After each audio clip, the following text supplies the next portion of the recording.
This is Guardian Radio, your station for up-to-the-minute news, intelligent, interactive, and engaging conversation. 96.9 FM. The views and opinions of the hosts and guests are their own and do not necessarily reflect the position of the management and staff of Guardian Network.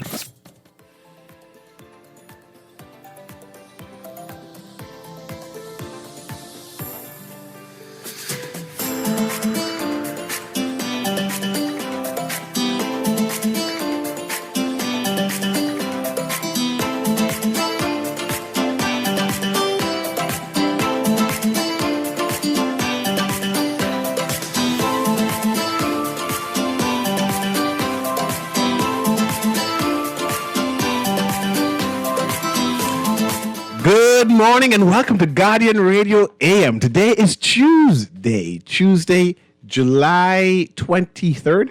It's a little after 11 o'clock in the morning. Once again, this is C.A. Newry, and I shall be your host for today as we have an open line Tuesday. It's a headline I want to read. It made me smile. I chuckled. I chuckled at this headline and say, I must read this headline to see if people interpret it like how I interpret it, right? It says AG. This is from The Guardian, actually. The best newspaper out there. You need to get the copy because this is very good news today. AG. We are ending criminalization of Rastafarianism. Let me read that again. We are finally ending the criminalization of Rastafarianism. I'm happy to hear that. I didn't know Rastas was against the law to be Rasta, but I'm happy to hear the good news. It's not against the law to be Rasta. I want to read the headline again. Read it again. AG, we are ending criminalization of Rastafarianism. It was against the law to be Rasta. I just read it there. I just read it there. You want to read that article to see what it says? It was never, I mean... He's a lock-up Rasta. First of all, it wasn't until the 40s and the 50s that the last Caribbean territory removed or repealed the law that you could shoot a dreadlocks person on sight, right? So it wasn't until the 40s or 50s. But other than that, like technically, it's never against the law to be a Rasta.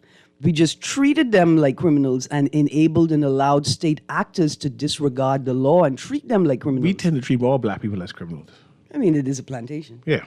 But let's read that article and see if any nuggets in that. Because I still want to go in detail about the bill, right? Mm-hmm. In terms of what all it says. I know yesterday we mentioned the price for the institution who's going to be to get a permit to serve a cannabis. So you call it?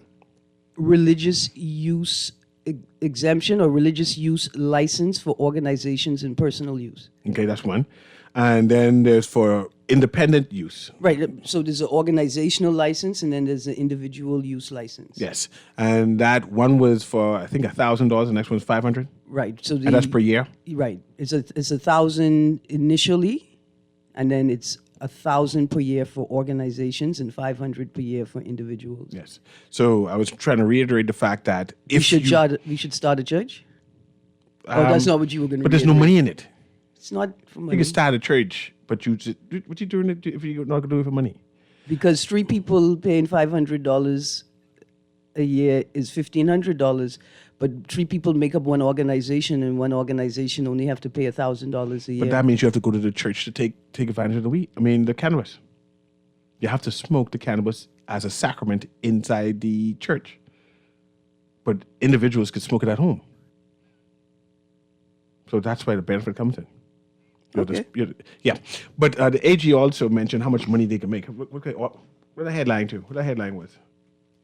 So, first headline, AG, we are ending criminalization of Rastafarianism. I think it's inside somewhere, right? There was a second headline. Let me see if I took that picture. Definitely second headline, probably in this other paper. Jail risk if you supply cannabis. Says AG highlights entrepreneurial opportunities for cannabis bills. Which paper is that, though? Looking right now, it's someone business. Scrolling up. This is the Guardian. Guardian business. Yeah. Right. AG highlights entrepreneurial opportunities from cannabis bills. And I want to go in detail because I was trying to find out how many cannabis stations is needed in the small Bahamas. Dispensaries. And remember, it's for sick people. How many sick people do we have? A lot. A lot? To have a vast demand? We have so many, there's no space at PMH, and the Prime Minister had to go abroad for his surgery. You think that's what the reason was? I mean, isn't that what we're pretending it is? No, we know that your behemoths like talk. If my good Prime Minister to go to Doctor's Hospital or even PMH, pictures of him on the gurney was going to be sent out. That's how y'all is. That's how behemoths are. That's because we want to make sure he's still alive. That's why they can take a picture? Yeah. So that's why politicians and those who have money go abroad. They cannot trust behemoths with their medical files. Oh, you mean they cannot trust the integrity of the systems that they've been tasked to manage? Because that's the way it auto-corrected it. Yeah. It auto-corrected it, yeah. Let's read some of these headlines. Go ahead, Aaron. All right, so we're going to read from AG, we are ending criminalization of Rastafarianism.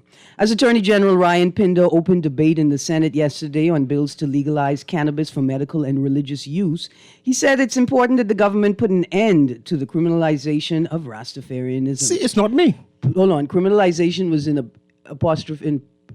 apostrophe marks, denoting that the conventional meaning of the word may not be in use here. Okay. Quote, we believe it is the right thing to do, close quotes, Pinder said. Quote, we do not think it's right to criminalize an entire religion because of the use of their sacrament in their religious activities. Close quotes, stick a pin, but you feel it's okay to tax them? Like you're not going to criminalize them, but you think it's okay because it's a religious practice, but you think it's okay to tax them? That's called an oxymoron. There's a moron involved in there somewhere. Quote, we don't believe that, and that is why we have taken the approach that we've taken. We're making the move to page A5 to continue reading. We are making the change. Close quotes. Do they tax any other religious organization's sacraments? Like the holy wine, the holy bread? Oh, I got to find out. I got to find out if they have to pay what VAT all or taxes import duty and VAT on that. And what all taxes do churches pay? I know now we know the Rastafarian church, in quotes, will have to pay. Will have to pay a tax. Yeah. Now, what are all taxes? And when you contrast this religion to another religion, what all taxes do they pay? There might be some discrimination there. Absolutely. I'm thinking they like everybody else, they're paying VAT on things purchased. I know sometimes it's get exempted for VAT for church when you buy supplies for the church itself. That could only be if you registered as an MPO at this point, though, under the MPO Act. I remember when the churches didn't want to have to follow. They didn't want to be. They don't want to give constrained. They don't want to give their accounts, their numbers, Yeah. how much money they get for tithes. So that's Yeah. God money. You can't be counting God money like that. You got to ask God permission to count His money. If it was God's money, He wouldn't need us to count it for Him. Pinder said the bills will help the Bahamas get out in front of an emerging view across the Caribbean that Rastafarians have a constitutional right to cannabis use. Let me reread that. Yeah. Pinder said the bills will help the Bahamas get out in front of an emerging view across the Caribbean that Rastafarians have a constitutional right to cannabis use. How about it'll just help you stop discriminating against Rasta? Like, forget the rest of the Caribbean. What about the Rastas that are actually being marginalized? Quote, colleagues should be aware that some Caribbean jurisdictions have recognized that the freedom of religion, the conscience provision of the Constitution, covers the rights of Rastafarians to use cannabis in the exercise of their religion, he said. So the regional trend is that it is recognized that the use of cannabis as a sacrament in the religious faith of Rastafarianism is a constitutionally protected right. Close quotes. I really hope that the AG references the recent case where Rastafarians challenged that they have a constitutional right to smoke, to consume the cannabis as a sacrament, and that the ruling was they didn't. Well, let's continue to read and see if he does reference that case It seems as if the government is the one who led the charge on. making Rastafarianism and the use of marijuana legal. They could not have led. The government could not have led the Let's charge. see who led the charge then. The Rastafarians led the charge. Was that mentioned? If it wasn't mentioned, that's not true then. Read it. Just see if it's mentioned. Read the thing. I'm just assessing the words. I don't like the words that you're using. I'm just saying the conclusion of it. No, that's not the Okay, let's see. quote. Okay. So the regional trend is that it is recognized that the use of cannabis as a sacrament in the religious faith of Rastafarianism is a constitutionally protected right. Close quotes. As he cited an ongoing case in St. Kitts and Nevis on the same matter, Pinder added, quote, "It's important that we have a regulatory framework to address this issue. Quote, we must get ahead and at least establish the framework of which it will be utilized in the Bahamas," close quotes. Pinder noted the government's efforts to consult at length with various stakeholders with respect to the legislation. Did we ever get the table final draft of the? The cannabis report, the report from the Cannabis Commission? No. No. Okay. You think we'd ever get the final draft to look over? I mean, he noted the efforts, but did he actually acknowledge that they were lackluster? Go ahead. He noted, however, that this does not mean that all the parties are satisfied with it. Quote, "Not everybody is going to be happy with the middle ground that we have chosen, but that's why it's a middle ground," he said. We didn't hire you to choose a middle ground. That's not what we were looking for, a middle ground. I'm still uneasy that they have to pay to get used to their sacrament. If you acknowledge it's a constitutional right to have access to the sacrament, now they still got to pay. That's interesting. And pay so much, and then can't grow it, and can't distribute it. You can't sell it. And let's make let's make a distinction there. You can't grow it for their own consumption. For their own consumption. Right. And then can't grow it for the purpose of selling it. Just can't grow it at all. That's why perhaps they're unsatisfied. They don't know how they can get this weed. I mean, cannabis. Quote, "We listened to the Rastafarian leaders. We looked at the benchmarks around the region. From a policy point of view, we took a position that we were comfortable with and that we thought was appropriate within the regime in which we are putting forth." They're comfortable. They're comfortable. They didn't say anything, but they're comfortable. Quote, "And yes, we will continue to listen to the Rastafarians. In fact, we made it. We made an amendment to this provision based on our consultations with them." Quote, "So there are multiple denominations within the Rastafarian faith. Some denominations partake in their sacrament at the tabernacle in a group. Some denominations in the Rastafarian faith do not, and it's used more at home in a personal meditative setting." Quote, "How we had it originally drafted, you had to partake at the tabernacle. We listened to the different denominations and their input, and we made the change. And so you can use cannabis either at the tabernacle or in a private abode or accommodation, but never in public. This bill does not allow anywhere for public use," close quotes. That means you cannot smoke weed in your car? Cannabis in your car? No, you can't. What if I own a beach party and all of us are Rastas? That's public. That's public. Interesting. Even if you were at a beach party on private property above the high water mark, if it's not your home, it's public. What if I own a boat? Like on a boat cruise? No, if you live on the boat, That could be my home. that could be your home. But if you don't live on the boat, then that's not your home. Interesting. Even if the pretty girl says she likes you, it's not your home. Pinder also emphasized that a religious license will be required for use of cannabis for sacramental purposes. The legislation creates a controlled system for cannabis use for medical and religious purposes. So any other religion have to get a license for their sacrament? Well, all religions would have to get a license. To be a religious organization? No. All religious organizations should be registered under the NPO Act to be able to get a license, but all religious organizations, right, have to get a license. So all organizations have to get a license. I think the question is, is Rastafarianism the only religion that consumes cannabis as a part of their sacrament? But they have to be registered as a religion first. No, they have to be registered as an NPO. But not all churches are registered as NPO because the NPO have protocols and restrictions. And remember, they were complaining that at some Baptists or the Christian Council that they are not prepared to give a bank statement in reference to their churches. So they can't be an NPO because part of being an NPO, you have to do that. Doesn't that make sense? It's because they ain't doing it. You remember in Rwanda when His Excellency Kagame said that all leaders of churches have to have a degree? Yes. You can't just be hook boogie, open up a church and talk about you taking people money and saving their souls? Yes.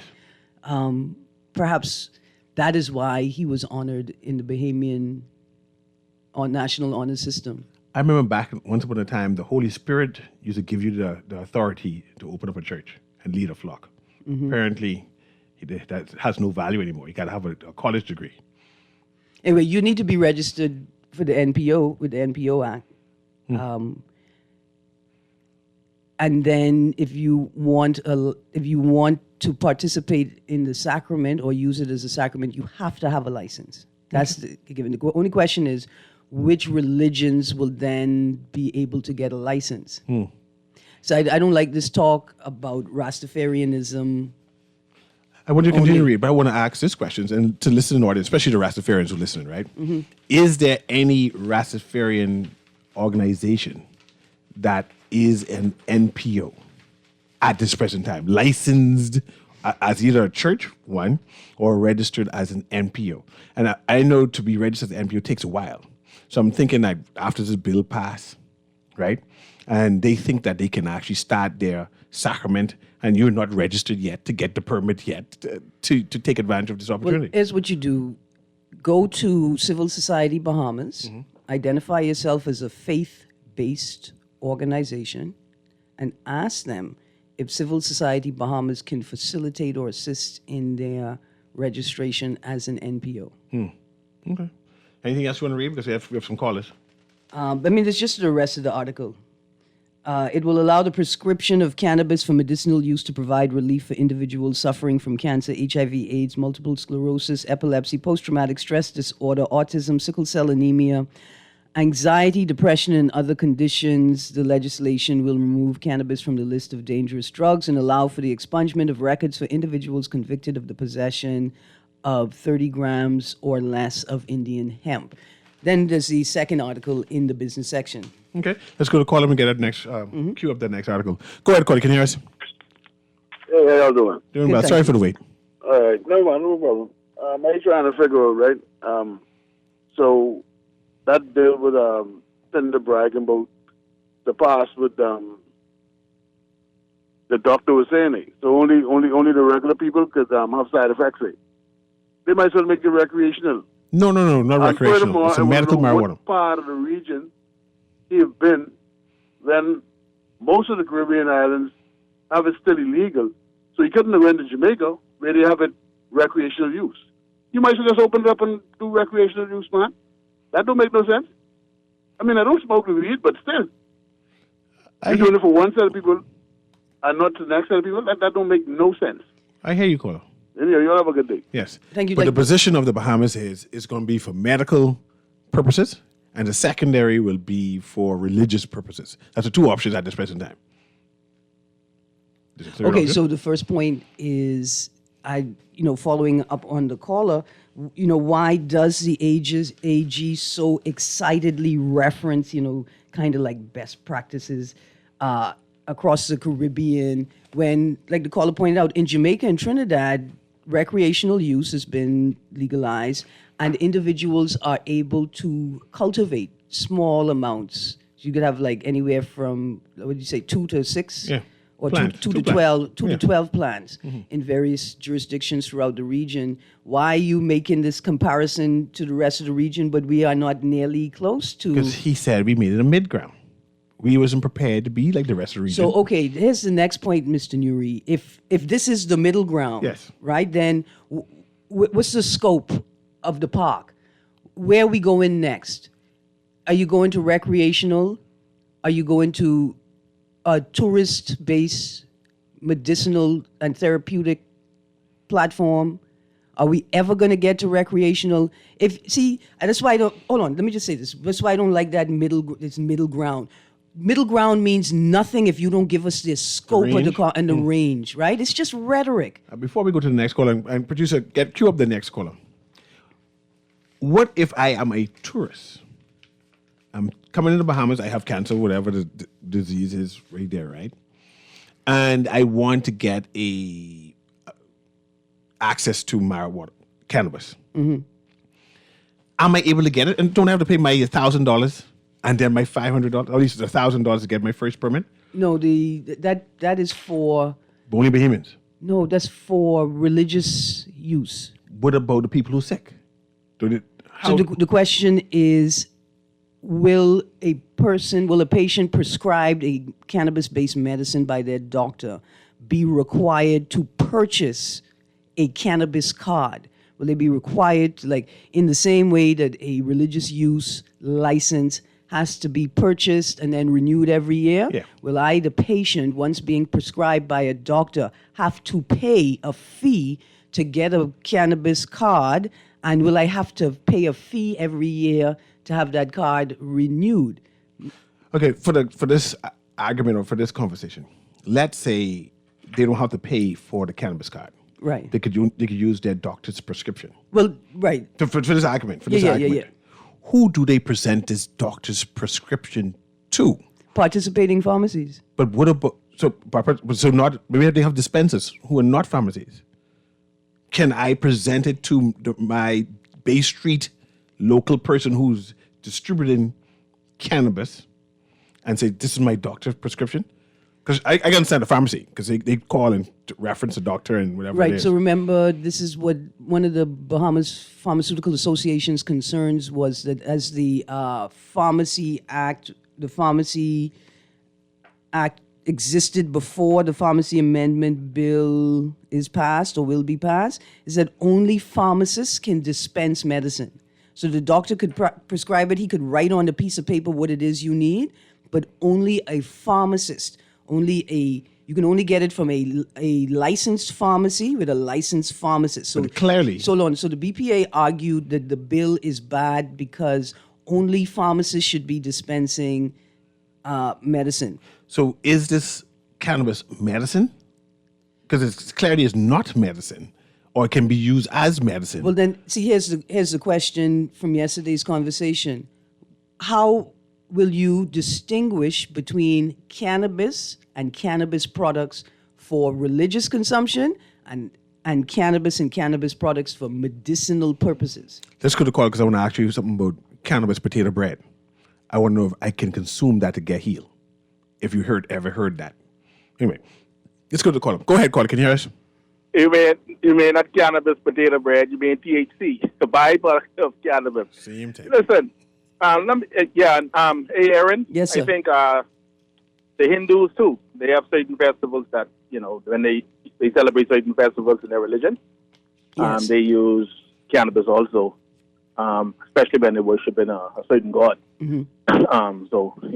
But I think what I wanted to ask you guys, are they going to expunge records, or are they going to be a minimum amount that is allowed?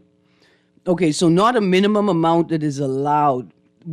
They are decriminalizing an ounce or less. But what that means is that you will be detained, you will be charged, you'll have your cannabis confiscated.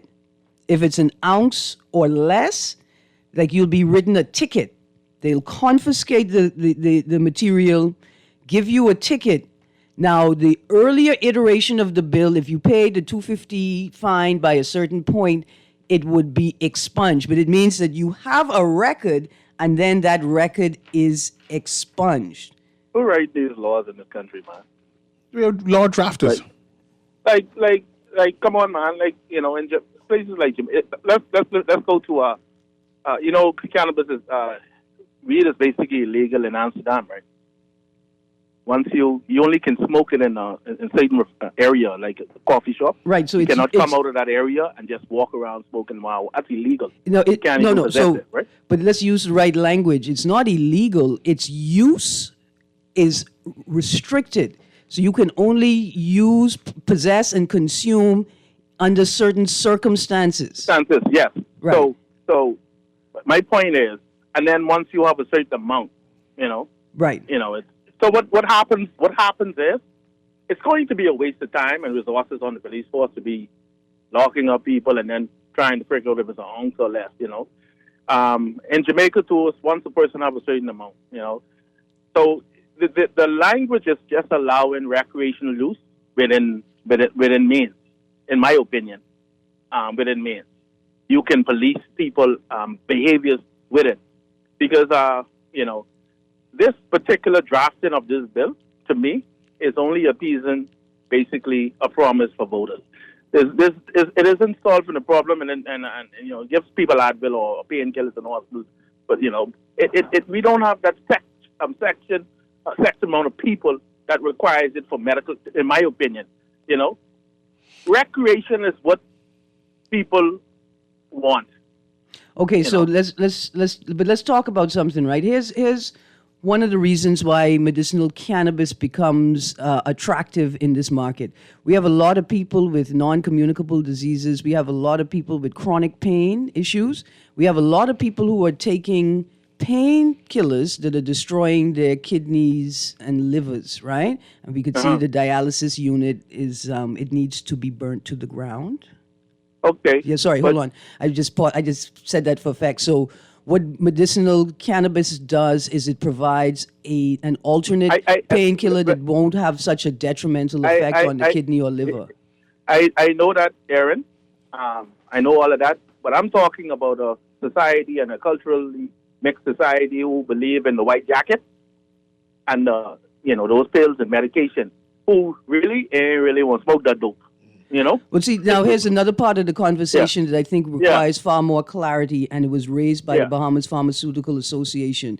The forms in which medicinal cannabis are traditionally dispensed is not bud, it's not flower, right? Like I know, yeah. And so this idea of when a patient goes to the dispensary and is dispensed a cannabis medication, what is it that they're going to receive? Are they going to receive a pill, a tincture, or are they going to receive a half bag and 2 pieces of paper? Some, based on my knowledge, some will receive, if you go in a medical pharmaceutical dispensary in Miami, right? Mm-hmm. You receive probably something similar to a cigarette in a canister. Pre-rolled. Which is appropriate for the right doses, amount for a particular patient, right? Mm-hmm. So they have them labeled as the right doses. Now, you have medication that has THC in it and certain things like that, But if you say, hey, I have an anxiety, I have so and so, you either using some form of edible, or you can be able to say, how do you want to take it? Do we have something to say? How do these patients are going to be able to utilize cannabis? We assume that will come with the packaging, right? That the packaging will require clear instructions in easy to read print, so that there's no excuse. There should even be a paper printout with instructions on it. Yeah, because if you say and then people are using the word cannabis, right? When you're talking about that, you're talking about the plant. When you're talking about THC, he's talking about the different byproducts of the plant. Mm. So, when we say cannabis, they smoking that. Okay. Thank you very much, caller. Let's go to the next segment. I appreciate you calling. Go ahead, caller. Can you hear me? Yeah, good morning, Ms. Green. Good morning, Mr. Newry. Good morning. Morning. I'm in a fury. The last caller and the one before that made a great point. The last caller made me highlight. He said something that I thought is very important. Wasting time enforcing the law. Just give me a little second here. First of all, the police would have to ride around with a scale, right? You remember when I called right this morning? So if you have something in a plastic, plastic has weight too. So specific weight will be a task for them. They'll have to ride around with a scale. So let's get it with that one over, which is totally asinine, but it's something that has to be done. I guess it has to be done in order for you to avoid carrying someone to the station because, once they see a little baggy bag to them, to the colonial brain, that's like you understand, it's a lot. But what I want to touch on, firstly, Aaron, very important, I spoke with the guy from the Bobo Shanti camp, he's Rasta, he'd be Richmond now. He told me they don't smoke weed in the temple. So I don't know where this come up with being limited to the temple, all right? And so, see, Allen highlighted something that he's been saying too, where they're supposed to get the weed from. So then they have to go to the dispensary, I guess. And so this is the way of enhancing the dispensary. So I had a conversation with him with Supervisor this morning. So he said they're not, in this particular model, they're not given the rights to grow any cannabis. So I can't even conceive that. So thanks, Aaron, for the joke. When C.A. Newry said oxymoron, and you said some type of moron is in there, actually boys are laughing, right? Mm-hmm. So the thing is, with this, we are looking at, let's say, in reference to Newsweek Marijuana Magazine, this is something that I subscribed to years ago. Dr. Julie Holland, an MD and a physician and a psychologist, right? She says this, nausea. Let me just paint a picture. Some people think that, all right, let's say something like anxiety. You can go and exercise, man. You don't need to smoke no joint. And so I'm looking at nausea and loss of appetite. That is a result of chemo. Right or wrong, Aaron? Yeah. All right, so everyone has cancer because they hide the answer. So then, if I am on chemo, and that my mother had it, so I know the nausea, the vomiting, you can't eat. So if marijuana is the only drug that does that, so thank you, Aaron, for reminding everybody of the metabolic effect of consuming pharmaceutical drugs, the liver and the kidneys, et cetera, et cetera. But we don't read the fine print because they don't want to give us a hint.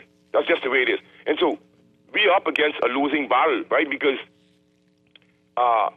another question for Mr. Newry, who determines if the spirit is holy that you're receiving, given the fact that homosexuality is being established in the church? So, I don't know what spirit holy, I don't know if any war is holy or whatever.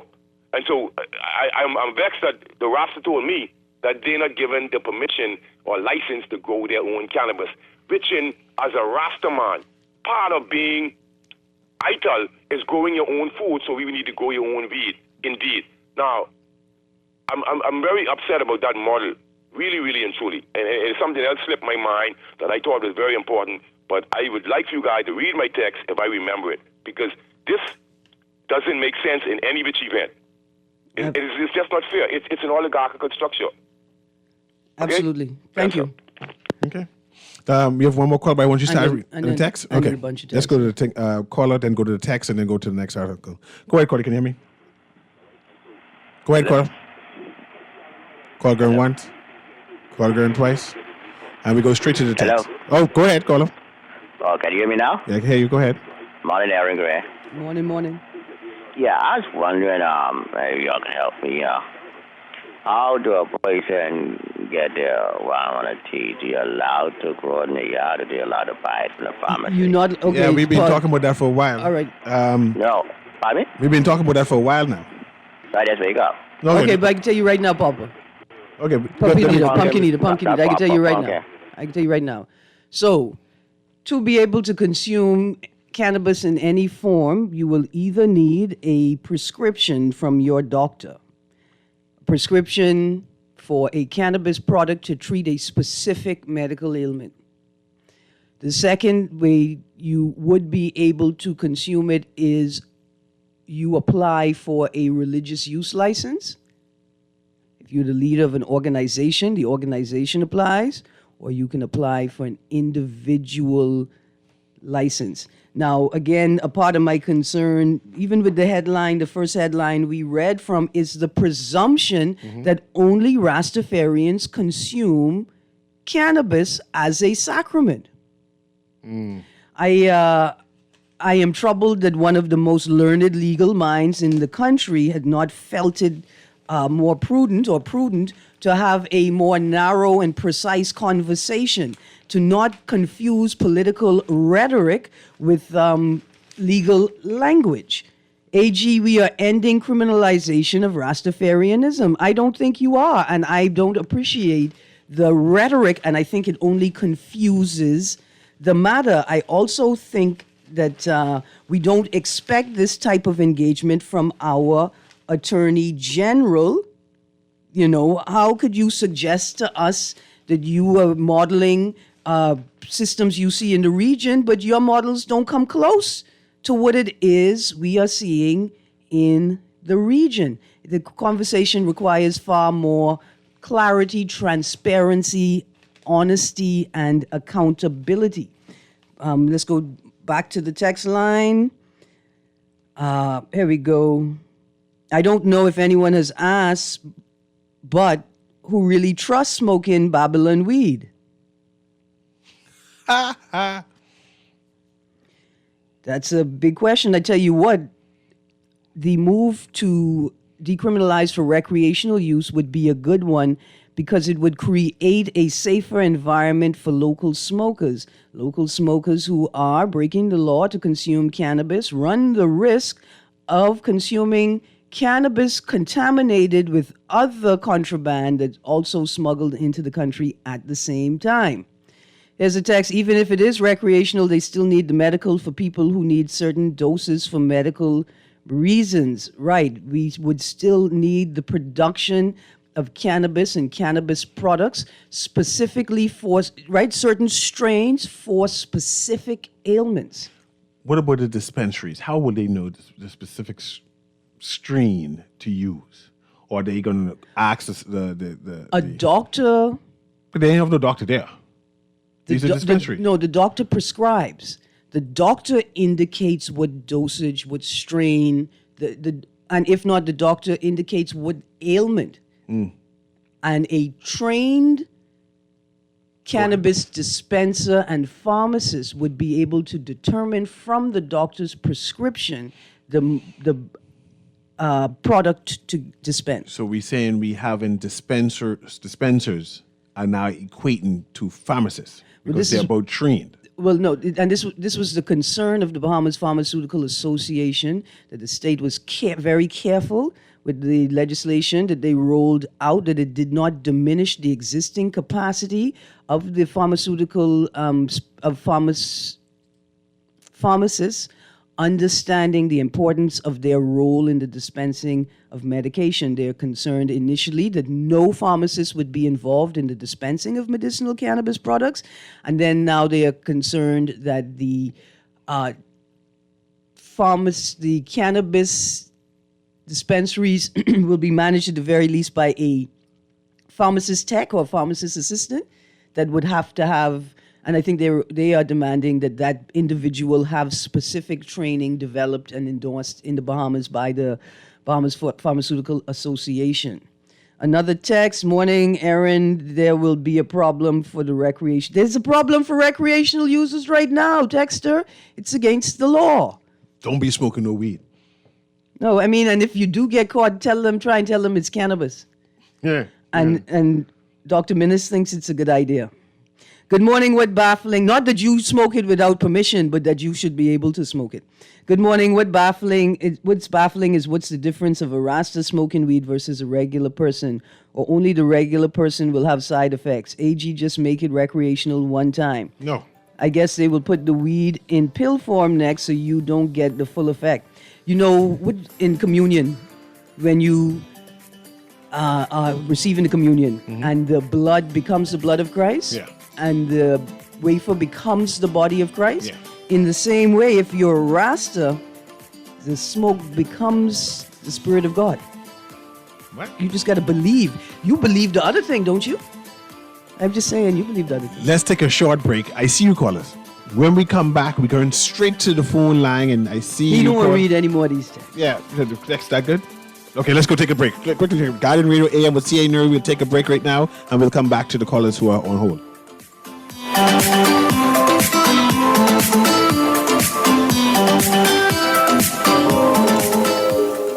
Love the show? Want to give your support? Become a sponsor today. Call 302-2300 for our rates and packages. That's 302-2300. Become a sponsor on Guardian Radio 96.9 FM. Fresh news, smart talk, all day. The Guardian Media Group has your ticket to Paris. On your marks, get set, go! Join the Guardian Media Group, Star 106 Hits, Guardian Radio 96.9, and Hot 91 FM. And follow Team Bahamas from paradise to Paris. Live comprehensive updates on Team Bahamas every day during the 2024 Summer Olympics. We are your ticket to Paris. Nassau Guardian sports editor Sheldon Longley will be trackside, bringing you closest to our athletes in their quest for gold. From paradise to Paris, the 2024 Summer Olympics. Live updates brought to you by gold sponsors, the Bahamas Ministry of Tourism, Jimmy Wines and Spirits, distributors of refreshing Sands beer, silver sponsor Executive Motors, and the bronze sponsors Hertz Rent-A-Car, Nagico Insurance, Bay Street Garage, Nassau Motors, your Chevy and Honda dealers, and New Life Natural. Let the games begin. That was a fantastic last leg by Ramon Miller of the Bahamas. You try to rest, but roll with the best. For all your printing needs, there ain't no one better, no. For posters and banners, magazines and flyers. For window decals, greeting cards and newsletters. No job too big and there's no job too small. You name it, we can print it. Just give us a call. Let Print Masters bring your masterpiece to life. Located at the Nassau Guardian Building, telephone 302-2361. The Grand Bahama News is available every Tuesday in the Nassau Guardian. You can buy your local paper at Freeport convenience stores, Western Bakery, De Gregory's Fine Foods, and Bellevue Gifts. Now is the time to reach your Grand Bahama Market with affordable packages, including print and digital. Call GB News sales representative Kavandre at 822-6717 or message him on WhatsApp for ad rates. Classified ads are now available every Tuesday as well. Keep up with everything Grand Bahamian every Tuesday in the Nassau Guardian. This is Guardian Radio 96.9 FM. Fresh news, smart talk, all day.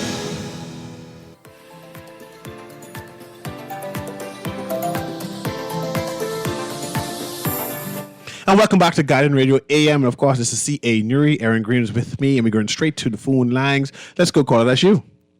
Yes, how you doing to both of you? Hey, C. Alan Johnson. Yeah, the question I have to you is like, for instance, cannabis, there's about 700 strains and the variations of the THC. Mm-hmm. And I think it was the CBD in cannabis. Right, the variation for certain strains. Based on the strain, soil conditions, weather, a whole host of things, right? Mm-hmm. How do you make a determination as to what the THC content will be that you will allow churches to basically have access to? Exactly. You're gonna set a standard. Exactly. And can you force a dispensary to import or to make available for sale particular dosages? Say the government puts a limit on it and says you can't have more than 500 milligrams per dose. That's just a totally random number, right? Right. You can't have more than 500. What if the dispensaries all only bring in 250 milligrams or less, or 100 milligrams? Yes, and this is what I'm asking about. But even for the personal consumption, my thing, even for the fact that I don't know how police even now determine the validity of whether somebody has cannabis, because they usually say we find with cannabis, we charge people.